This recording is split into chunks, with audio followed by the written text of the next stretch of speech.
All right, welcome back, viewers and subscribers. All right, by now everybody knows about this Kendrick versus Drake beef. Right now, I mean, in my personal opinion, Kendrick is winning, but maybe I'm just a hater, right? But the only real hater that I can talk about right now is Kendrick. Man, a lot of persons have been reacting. Every celebrity is reacting. But what's going on right now with this song that keeps on getting overlooked? The 616 song. This song has some crazy references, and we're gonna break it down for you. Get right into it, alright? Time references. The song was dropped at 6:16 a.m. The tracks were released 3 days apart, mirroring the time distance between the bombs dropped on Japan, a possible reference to Drake mentioning Japan. 6/16 is Tupac's birthday. 6/16 marks the first show for Kendrick in Toronto. It's also Canadian Father's Day, potentially hinting at a diss towards Drake's parenting. Nicole Brown Simpson's burial date was on 6/16, symbolized by the glove on the cover.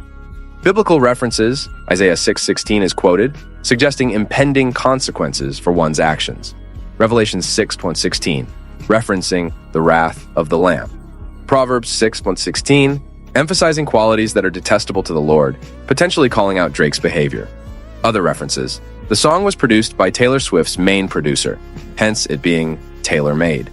The glove on the cover is speculated to be Drake's personal glove, implying insider information. The Kendrick Lamar subreddit had 616K members when the single was released. The title 616 in LA may mock Drake's timestamp records.